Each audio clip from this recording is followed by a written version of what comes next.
আনন্দ সংবাদ, আনন্দ সংবাদ, আনন্দ সংবাদ। তোমাদের জন্য নিয়ে এসেছি একটা খুব সুন্দর আনন্দ সংবাদ, যেটা তোমরা দেখলেই কিন্তু অবশ্যই কিন্তু তোমাদের মুখে কিন্তু হাসি ফিরে আসবে।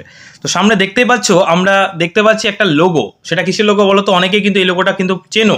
কিসের লোগো বলো তো? এটা হচ্ছে তোমার এসএসসির লোগো। যারা সরকারি চাকরির প্রিপারেশন নাও এসএসসি, তারা কিন্তু এই লোগোটা দেখে কিন্তু চিনে নিতে পারবে এটা হচ্ছে SSC logo, staff selection commission. তাহলে বুঝতে পারছো এসএসসি লোগো মানেই একটা ভালো কিছু, একটা বিগ আপডেট তোমাদের জন্য ওয়েট করছে। তো তোমাদের কিন্তু অফিসিয়াল ভাবে কিন্তু তোমার এসএসসি জিডির জন্য তারা যারা ওয়েট করছিলে, ঠিক আছে, তোমাদের কিন্তু অফিসিয়ালি কিন্তু নোটিফিকেশন কিন্তু আউট হয়ে গেছে 2025 সালে যে এক্সামটা হবে, ঠিক আছে। তো যারা যারা এসএসসি জিডির এক্সামটা দিয়ে তোমাদের যে আর্মির চাকরি বলো, ঠিক আছে, মানে যে তোমার বিএসএফ, সিআইএসএফ এটসেট্রা এটসেট্রা, ঠিক আছে, এক কথায় যদি সোলজার হতে চাও, ঠিক আছে, বা আর্মি হতে চাও, তাদের জন্য কিন্তু খুবই কিন্তু সুখবর। ওকে, তো দেখতে পাচ্ছ আমরা টোটাল কিন্তু এই ভিডিওতে কিন্তু সমস্ত কিছু আলোচনা করবো। কতগুলো ভ্যাকান্সি আছে, লাস্ট ডেট কবে, ফর্ম ফিল আপ কবে শুরু হবে, কারা কারা আবেদন করতে পারবে, সিলেবাস, সমস্ত কিছু নিয়ে আলোচনা করবো। তাহলে অবশ্যই কিন্তু ভিডিওটা শেষ পর্যন্ত দেখো। দেখতে পাচ্ছ কনস্টেবল অফ জিডি যেটা লেখা আছে, central armed forces, CAPF and SSF rifles in Assam rifles and sepoy in narcotics control bureau examination 2025। এখানে লেখা আছে date of submission of online application form কবে থেকে শুরু হচ্ছে? 5 তারিখ থেকে, ঠিক আছে। মানে তোমার এই যে সেপ্টেম্বর মাসের 5 তারিখ থেকে কিন্তু তোমাদের অনলাইন ফর্ম ফিল আপ শুরু হচ্ছে এবং চলবে কতদিন? লাস্ট ডেট হচ্ছে তোমার 14 তারিখ, ঠিক আছে, 14/10/2024, অর্থাৎ অক্টোবর মাসের 14 তারিখ হচ্ছে লাস্ট ডেট। ওকে, তাহলে এর মধ্যে কিন্তু তোমরা ফর্ম ফিল আপটা করে নিও। Last date of fees payment, যেটা তোমার অনলাইন যে ফিজ লাগে এক্সাম ফিজ, সেটা হচ্ছে তোমার 15 তারিখ লাস্ট ডেট। ওকে, এগুলো কিন্তু মাথা রাখবে। এবং উইন্ডো ফর অ্যাপ্লিকেশন কারেকশন, যারা এডিট করতে চাও কোনো রকম কারণে তাড়াহুড়ো করতে গিয়ে ভুল হয়ে গেছে, তাদের জন্য কিন্তু এই যে 5 তারিখ থেকে 7 তারিখ পর্যন্ত তোমাদের উইন্ডো অফসেটটা কিন্তু চালু থাকবে। তাহলে কিন্তু অবশ্যই তোমরা কিন্তু তাড়াতাড়ি কিন্তু ফর্মটা কিন্তু ফিল আপ করে নিও, ঠিক আছে, এবং খুব সাবধানে ধীরে সুস্থে কিন্তু ফর্মগুলো ফিল আপ করে নেবে। Okay, tentative schedule of computer based examination কবে হতে পারে? জানুয়ারি এবং ফেব্রুয়ারি মাসের মধ্যে কিন্তু তোমাদের এক্সামটা হতে পারে। তাহলে তোমাদের কাছে কিন্তু একেবারেই সময় নেই। সেপ্টেম্বর মাস, সেপ্টেম্বর, অক্টোবর, নভেম্বর, ডিসেম্বর, জানুয়ারি, ফেব্রুয়ারি, মানে 4-5 মাসের কিন্তু একটা গ্যাপ আছে।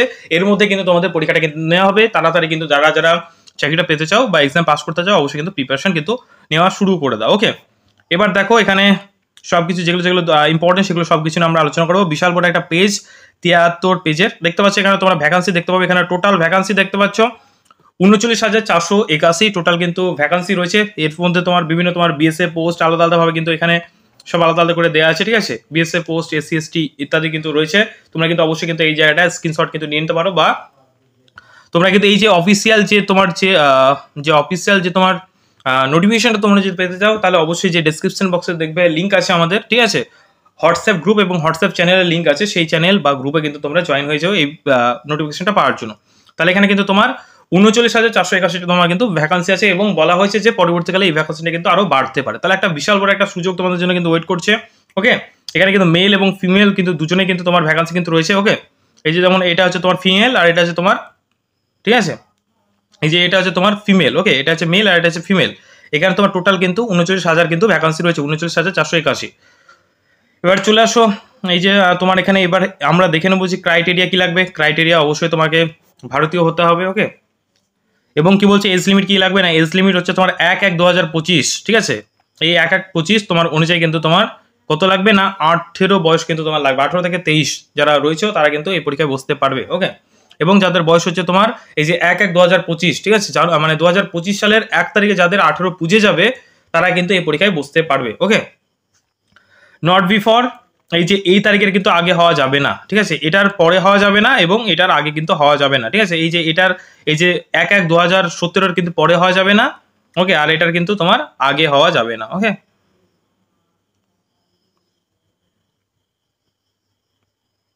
একটু ওয়েট করো, এটার আগে কিন্তু হওয়া যাবে না, মানে ঠিক আছে, আর এটার কিন্তু পরে হওয়া যাবে না। তাহলে কিন্তু তোমরা এক্সাম বসতে পারবে না, এটা কিন্তু মাথা রাখবে। এবং যারা কিন্তু তোমার এজ, যারা রিল্যাক্সেশন পাবে, তোমরা সকলে জানো এসএসটির জন্য 5 বছরের রিল্যাক্সেশন থাকে, ওবিসির জন্য 3 বছর থাকে, বিভিন্ন তোমার আলাদা আলাদা কিন্তু থাকে, 5 বছর এক্সট্রা ছাড় পাবে, এই হচ্ছে ব্যাপার। ওকে, এবার চলে আসো যে মেন জায়গাগুলো, সেগুলো কিন্তু আমরা অবশ্যই তোমাদের হাইলাইট করে বুঝিয়ে দেবো, ঠিক আছে। সবগুলো পড়া তোমাদের লাগবে না, বিশাল বড় একটা নোটিফিকেশন, ঠিক আছে। যেগুলো যেগুলো ইম্পর্টেন্ট জায়গা সেগুলো কিন্তু অবশ্যই তোমাদের এই যে তোমাদের এডুকেশন কোয়ালিফিকেশন, এটা কিন্তু মোস্ট ইম্পর্টেন্ট। এডুকেশন কোয়ালিফিকেশন কিন্তু চেঞ্জ হয়নি। ওকে, অ্যাজ অন 1/1/2025 সাল অনুযায়ী, মানে এই তারিখ অনুযায়ী তোমাদের কিন্তু ক্লাস 10 অর্থাৎ মাধ্যমিক পাস করা কিন্তু থাকতে হবে। এখানে কিন্তু কোনো রকম পার্সেন্টেজের কথা কিন্তু বলেনি যে এত পার্সেন্ট লাগবে, যে 50% না হলে তোমরা বুঝতে পারবে না, এমন কিছু বলা হয়নি। তোমাদের বলা হয়েছে শুধুমাত্র পাস, ঠিক আছে, এক্সাম যদি তোমরা পাস করে যাও তাহলেই কিন্তু তোমরা পরীক্ষায় কিন্তু এলিজেবল, ওকে, পরীক্ষায় কিন্তু তোমরা বুঝতে পারবে, ওকে। এবার দেখো নেক্সট চলে আসো, আমরা জানলাম এই যে এনসিসি সার্টিফিকেট বি সি এর জন্য তোমরা তোমার মার্ক কিন্তু রিল্যাক্সেশন কিন্তু এক্সট্রা মার্ক কিন্তু পাবে। যারা রয়েছে এনসিসি তারা পরে তোমরা যখন মেডিকেল টেডিকেল দেবে তখন কিন্তু তোমরা মানে এক্সামের জন্য কিন্তু ছাড় পাবে, মানে অল্প হলেও তোমরা কাট অফটা ক্লিয়ার করতে পারবে, তোমাদের মার্ক মানে ওটার জন্য হেল্প পাবে, ওকে। এবার চলে আসি যে ফিজ তোমাদের লাগছে এবছর 100 টাকা করে লাগছে, এবং যারা এসসি এসটি রয়েছে, ঠিক আছে, এসসি এসটি রয়েছে ক্যান্ডিডেট রয়েছে, বা তোমার ওমেন ক্যান্ডিডেট মেয়েদের জন্য কিন্তু তোমার এসএসসি কিন্তু কোনো টাকা কিন্তু নেয় না, এটা কিন্তু খুব সব মানে একটা ভালো একটা বিষয় মেয়েদের জন্য, এবং এসসি এসটি মানে যারা ক্যান্ডিডেট রয়েছে, ওকে, তাদের জন্য কিন্তু কোনো রকম টাকা কিন্তু নেওয়া হয় না, ফ্রি অফ কস্টে কিন্তু তোমাদের ফর্ম ফিল আপ করানো হয়। এবং যারা ইউআর ক্যাটাগরি রয়েছে জেনারেল, তাদের কিন্তু 100 টাকা করে চার্জ করা হয়, ওকে। এই যে উইন্ডোজ মানে তোমার এডিট অপশন বলে দিলাম যে 5/11/2024 থেকে 7/11/2024 এই তারিখ পর্যন্ত তোমার এডিট অপশন খোলা থাকবে, এটা তোমরা অবশ্যই দেখে নিও যাদের যাদের যদি ভুল হয়, ওকে। তাছাড়া এই যে তোমাদের যারা যারা পরীক্ষা দেবে ভাবছো আমাদের ওয়েস্ট বেঙ্গল থেকে, তারা কোথায় কোথায় সেন্টার পড়তে পারে এটা একটু হাইলাইট করে দিই। তোমাদের সেন্টার পড়তে পারে কলকাতা অথবা শিলিগুড়িতে, ঠিক আছে, অথবা বর্ধমান, কলকাতা এবং শিলিগুড়ি এইগুলোতে কিন্তু তোমাদের সেন্টার কিন্তু পড়তে পারে, ওকে। বা যদি দূরেও অনেক সময় কিন্তু আমরা দেখতে পাই যে ঝাড়খণ্ডে, ওকে, অনেক সময় ভুবনেশ্বরে কিন্তু তোমার সিট কিন্তু পড়ে যায়, ঠিক আছে, মানে যাদের লাক খারাপ তাদের কিন্তু পড়ে। তাছাড়া কিন্তু বেশিরভাগ ক্ষেত্রে দেখি আমরা কলকাতাতে কিন্তু তোমার যে সেক্টর যে তোমার থাকে টাটার যেটা রয়েছে টিসিএস কৃতবিধান, সেখানে কিন্তু তোমার পড়ে, ওকে, বিধাননগর যেটা। তো এই হচ্ছে আবার তোমাদের এক্সাম সেন্টার জানিয়ে দিলাম। এবার চলো পরের আমরা স্লাইডে চলে আসি। হ্যাঁ, এখানে সিলেবাস নিয়ে একটু আলোচনা করে দিই। সিলেবাস তোমাদের সেমই থাকছে, সিলেবাসে কিন্তু কোনো চেঞ্জ থাকছে না। কম্পিউটার বেসড টেস্ট অর্থাৎ সিবিটি তোমার টেস্ট হবে, তোমাদের 80টা প্রশ্ন থাকছে টোটাল, এবং প্রতিটা প্রশ্নের মান হচ্ছে 2, অর্থাৎ 80 গুণিত 2 অর্থাৎ কত মার্ক? 160 মার্ক। 80 গুণিত 2 অর্থাৎ 160 mark, okay. General intelligence and reasoning থেকে প্রশ্ন থাকছে তোমার কয়টি? 20টি। তোমার মিনিমাম মার্ক থাকছে 40টি। জেনারেল নলেজ অ্যান্ড জেনারেল অ্যাওয়ারনেসের মার্ক প্রশ্ন থাকছে 20টি, মার্ক ম্যাক্সিমাম তোমার মার্ক রয়েছে 40টি, ওকে। এলিমেন্টারি ম্যাথমেটিক্স তোমার ম্যাথ থেকে থাকছে 20টি, এবং মার্ক তোমার পাচ্ছ 40, মানে কি 20 গুণিত 2, প্রতিটি প্রশ্নের মান হচ্ছে 2 করে, ওকে। এইভাবে ইংলিশ এবং হিন্দি তোমরা পাবে। যারা ইংলিশে কমফোর্টেবল তারা ইংলিশ নিতে পারো, যারা বাংলায় কমফোর্টেবল তারা বাংলায় নিতে পারো, ওকে। কিন্তু তোমাদের এই দুটোর মধ্যে কিন্তু একটা সাবজেক্ট চুজ করতে হবে। অনেকেই কিন্তু হিন্দিটা নাই, হিন্দিটা অনেকে শিখে ভালো করে করতে পারে, কারণ ইংলিশের থেকে হিন্দিটা খুব সহজেই মানে তোমার নাম্বার পাওয়া যায়। অনেকে হিন্দি শিখে গেলে কিন্তু ভালোভাবে এক্সাম কোয়ালিফাই করতে পারে, এবং সময় দেওয়া হবে তোমাদের 60 মিনিট। তোমার টোটাল হচ্ছে 160 মার্কের পরীক্ষা, সময় থাকছে 60 মিনিট বা 1 ঘন্টা, ওকে।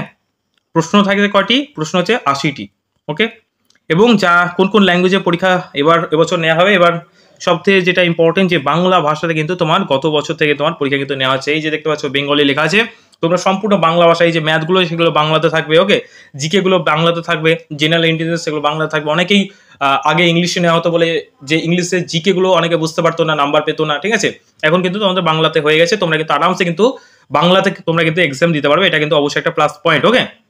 এবং কাট অফ মার্ক হচ্ছে তোমার কাট অফ বলছি, নেগেটিভ মার্ক হচ্ছে 0.25। 0.25 মানে কি 4টে ভুল করলে 1 মার্ক কাটা, ঠিক আছে, 4টে ভুল করলে 1 মার্ক কাটা, ওকে, বোঝা গেল? 4টে ভুল করলে 1 মার্ক কাটা যাবে, মানে নেগেটিভ মার্ক রয়েছে, ওকে। এই হচ্ছে তোমাদের টোটাল। আর হচ্ছে এই যে সিলেবাসটা তোমরা অবশ্যই দেখে নিও, যে জেনারেল ইন্টেলিজেন্স থেকে এগুলো পড়তে হবে, ঠিক আছে, এটা তোমরা দেখে নিতে পারো। অথবা আমরা কিন্তু আলাদাভাবে কিন্তু যেগুলো আসার মতো ইম্পর্টেন্ট যে চ্যাপ্টারগুলো থেকে যেগুলো কিন্তু প্রতি বছর কিন্তু প্রশ্ন আসে, সেগুলো নিয়ে কিন্তু আমরা আলাদাভাবে কিন্তু এসএসসি জিডির কিন্তু সিলেবাসটা কিন্তু তোমাদের ভিডিও বানিয়ে দেবো, ঠিক আছে। এটা দেখে তোমরা বুঝতে পারবে না, এটা সব মানে একসঙ্গে তোমার মানে খিচুড়ি করে লেখা আছে, এই হচ্ছে ব্যাপার। এখান থেকে সিলেবাস কিন্তু বের করতে হবে, ওকে।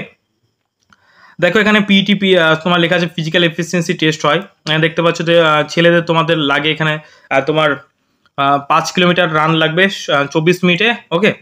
এবং তোমাদের এখানে রয়েছে এই যে যারা লাদাখ রিজিয়ন রয়েছে তাদের আলাদাভাবে কিন্তু এখানে করা হয়, ঠিক আছে। আমাদের ওয়েস্ট বেঙ্গল থেকে যারা পরীক্ষা দেবে তারা তো এটা পাবে না, তাদের জন্য উপরেটা, ওকে। আর হচ্ছে ফিমেলদের জন্য তোমার হচ্ছে 8.5 মিনিটের মধ্যে তোমার 1.6 কিলোমিটার তোমার মানে 1600 তোমার কিলোমিটার কিন্তু রান লাগে। আর ছেলেদের হচ্ছে 24 মিনিটে 5 কিলোমিটার, ওকে। এই হচ্ছে তোমার মানে যেটা তোমার রানিং করতে হয় যেটা, ওকে। এবং তোমাদের হাইট যেটা লাগে দেখে নাও, যারা অনেকে বলতে পারে যে হাইট কত লাগে, চেস্ট কত লাগে। হাইট মেলদের জন্য লাগে হচ্ছে 170 সেন্টিমিটার, ফিমেলদের জন্য লাগে 157, ওকে। এবং দেখো যে অল ক্যান্ডিডেটে যারা মানে তোমার এসসি এসটি রয়েছে তাদের কিন্তু আলাদাভাবে কিন্তু এখানে দেওয়া আছে, ঠিক আছে। এই যে তাদের জন্য আলাদাভাবে দেওয়া আছে, তারা কিন্তু একবার স্ক্রিনশটটা দেখে নিতে পারো, ওকে, বা এটা দেখে নিতে পারো। আমি ওয়েট করছি, দেখে নাও। এবং যারা তোমার চেস্ট লাগবে হচ্ছে তোমার হাইট বলে দিলাম 170 এবং চেস্ট লাগবে হচ্ছে 80 সেন্টিমিটার। ওকে, এবং মিনিমাম এক্সপেনসেশন তোমাকে 80 সেন্টিমিটার লাগবে এবং মিনিমাম তোমাকে 5 সেন্টিমিটার কিন্তু তোমাকে ছাতিটা ফুলিয়ে তোমাকে দেখাতে হবে। এই হচ্ছে ব্যাপার। তোমার যদি 80 থাকে তোমাকে কিন্তু 5 সেন্টিমিটার ফুলিয়ে তোমার 85 করতে হবে। তোমার যদি 85 থাকে তোমাকে 5 সেমি ফুলিয়ে তোমাকে 90 করতে হবে। এরকম করে তোমাকে কিন্তু 5 কিন্তু সেন্টিমিটার কিন্তু রিল্যাক্স মানে এক্সপেনশন কিন্তু লাগবে। ওকে, আলাদা আলাদার জন্য তোমাদের এসএসটির জন্য ছাড় আছে, এই যে 76 করতে হয় তাদের জন্য ছাড় দেয়। ঠিক আছে, সবার ক্ষেত্রে 5 করে কিন্তু বাড়াতে হবে। এই হচ্ছে ব্যাপার, এখানে তোমরা দেখে নিতে পারো। ওকে, ওয়েট হচ্ছে তোমার হাইট এবং এজ। ঠিক আছে, এই দুটোর অনুপাতে কিন্তু তোমাকে মেডিকেল স্ট্যান্ডার্ড অনুযায়ী তোমার কিন্তু ওয়েট লাগবে। মানে এখানে কিন্তু বলা হয়নি তোমার এখন হাইট তোমার বিশাল উঁচু, ঠিক আছে, আর সেই অনুযায়ী তোমার ওয়েট নেই, ঠিক আছে, তাহলে কিন্তু হবে না, তুমি বাদ পড়ে যাবে। আবার তোমার হাইট বেশি নেই কিন্তু সেই অনুযায়ী তোমার ওয়েট প্রচুর, তাহলে কিন্তু তুমি বাদ পড়ে যাবে। এই হচ্ছে ব্যাপার, সব কিছু তোমার সেই অনুপাতে কিন্তু হবে। ওকে, তাহলে এই এতটুকুই তোমাদের ছিল। এইভাবে তোমাদের যে পরপর তোমাদের রয়েছে যে তোমাদের মেডিকেল এক্সামিনেশন। ওকে, পরপর করে তোমাদের এক্সাম দেবে, তারপর তোমাদের মেডিকেল হবে, মানে রান হবে, এইভাবে কিন্তু তোমাদের হবে। ওকে, পিএসটি পিইটি যেটাকে আমরা বলি। তো এইটুকুই ছিল তোমাদের, যা যা লাগবে এখানে দেখে নিতে পারো। আমি এই যে তোমার মানে একটা কাট অফ তোমাদের দেওয়া আছে 30%, এটা কিন্তু সঠিক কাট অফ না, তবুও দেওয়া আছে। এই হচ্ছে ব্যাপার। এখানে পুরো পিডিএফটা তোমরা একবার মানে ভিডিওটা দেখে দেখে তোমরা কিন্তু করে নিতে পারো, ঠিক আছে, পড়ে নিতেই পারো। লাস্টের দিকে তোমার বিভিন্ন তোমার অ্যাপ্লিকেশন ফর্ম টর্ম দেওয়া আছে, এগুলো কিন্তু তোমরা অবশ্যই দেখে নিতে পারো। এবং তোমাদের জন্য যেটা আলোচনা, একটু ওয়েট করো, ভিডিওটা ছেড়ে কেউ যেও না। যে যারা যারা এসএসসি জিডি পরীক্ষার জন্য প্রিপারেশন নিতে চাও, ঠিক আছে, তারা কিন্তু অবশ্যই স্ক্রিনে যে নাম্বারটা দেখতে পাচ্ছ সেটা কিন্তু তোমরা যোগাযোগ করতে পারো। তোমাদের জন্য কিন্তু এসএসসি জিডির জন্য কিন্তু আমরা নতুন একটা ব্যাচ লঞ্চ করছি, যে ব্যাচে কিন্তু আমরা সমস্ত সাবজেক্টে কিন্তু ক্লাস করাবো, details class with MCQ practice with suggestive mock test, সব কিছুভাবে তোমাদের দেবো।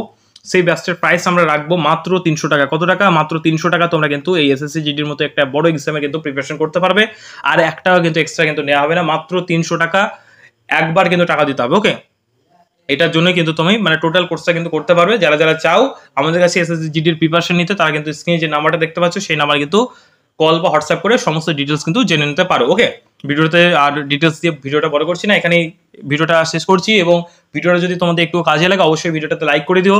ভিডিওটা কেমন লাগলো অবশ্যই কমেন্টে জানিও। যদি কোনো ডাউট থাকে, যতটুকু আমরা ডেটা দিলাম সেটা যদি এক্সট্রা যদি কোনো জানকারির বিষয় থাকে অবশ্যই কিন্তু তোমরা কমেন্ট করে জানিও। ওকে, এবং যারা নতুন চ্যানেলটা অবশ্যই সাবস্ক্রাইব করে নিও এরকম নতুন ভিডিও, চাকরি সম্মত অথবা ক্লাস সম্মত ভিডিও সবার আগে পাওয়ার জন্য। জয় হিন্দ, জয় ভারত, সবাইকে শুভেচ্ছা আগামী দিনের জন্য। সবাই ভালো থেকো, সুস্থ থাকো, থ্যাংক ইউ।